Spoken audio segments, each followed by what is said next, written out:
This is Classic FM. Wynne, thank you very much indeed for coming in to talk to me. It's really good to meet you. Now, you've got a new album out called Simply Wynne. Simply the best. No, yeah, it is. I was thinking, what is the most egotistical name I can give my album? And I called it Wynne. And it worked so well, I've decided to change all the children's names to Wynne as well. Now, on a more serious note, how did you go about choosing the music for it?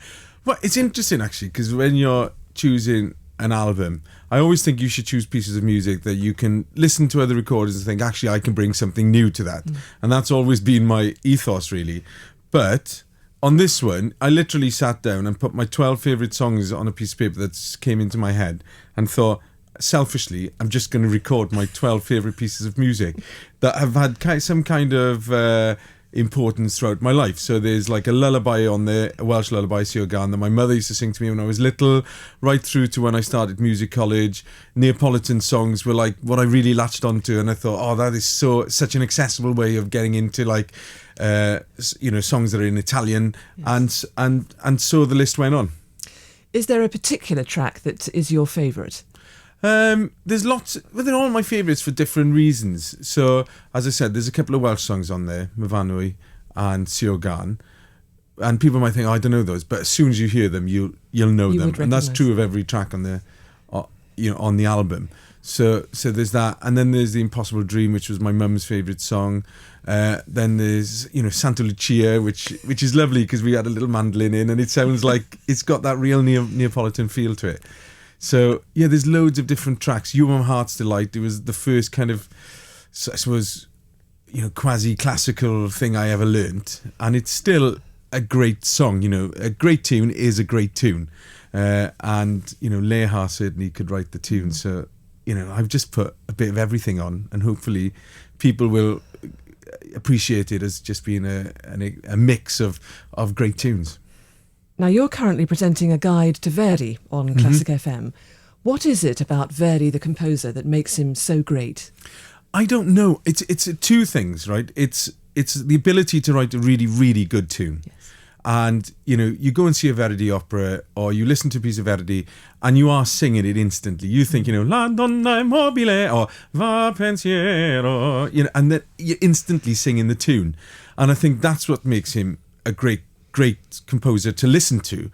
And then as a singer, he writes so well for the voice. It sits really nicely in the voice, so it's never a strain.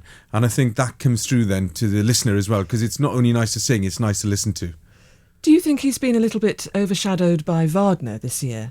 Possibly, but I still maintain, and I say this in my show, that he is, if not of all time, certainly of the 19th century, the greatest vocal composer. There is no doubt about it. You listen to Wagner, you've got to listen to 4 hours to get the good 15 minutes sometimes, and I hope he hasn't been overshadowed. And, that's the reason why we've made these shows, really, is to kind of, bring the tunes, and some tunes that people don't know, yes. To say, okay, this was his first opera. You listen to that, you can see where that's going, right up to, the pops like the Rigoletto Quartet and, Traviata and Falstaff, everything, all the real pot boilers.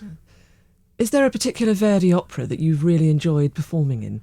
Traviata, definitely Traviata. It's just one of those operas that, from the very outset, from that overture where you hear such beauty in texture, in the orchestrations. It is absolutely gorgeous, the way it starts, and it's so gorgeous. And then you go straight into the Brindisi, which is a drinking song, and then it sets the mood then for the night, and you've got everything in it. You've got love, death. All the big themes that you could possibly want.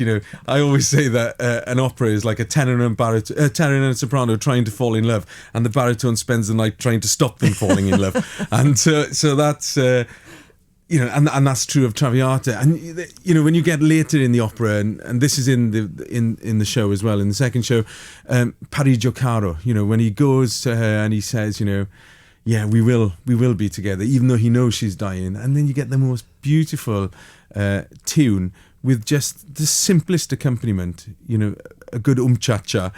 And it's so quiet, and it's quite scary actually, because when you're on stage, it's so lightly orchestrated there, it's so gently orchestrated, you can't always hear it when you're on stage. Yes. So that's the problem there. But it's such a tender piece of music. Has anything funny ever happened to you on stage? I'm looking for a night where something funny doesn't happen. Yeah, loads of times. The funniest one, and I think I told this story in my guide to opera last year, so forgive me if I'm repeating myself. I was on stage and singing La Boheme, in Act 4 of La Boheme. And again, you know, boy meets girl, 2 hours later she's dead.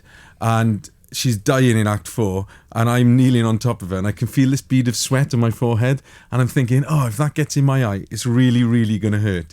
So I sing this phrase I had to sing, it's got B flat in it. It goes, ah, mi, mia bella, mi, mi. And then I think I'll just wipe the bead of sweat off.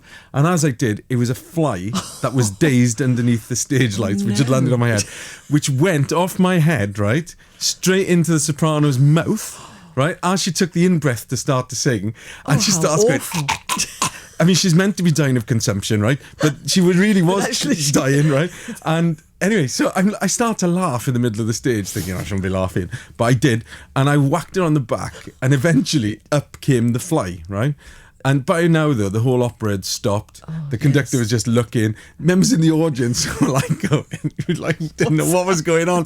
Anyway, so up came the fly. Continue with the opera. She dies in the corner, and like the tenor's always the last to find out. I mean, not really dies, you know, dies as a good. And so I run over to her, pick it up in my arm, and I sing the last two lines of Boheme are the tenor going, Mimi, Mimi, and I cradle her in my arms, and as I do, she whispers in my ear, do you think they noticed? I was like, yeah, I think they did notice. Just a tad. That's a great story. This is Classic FM.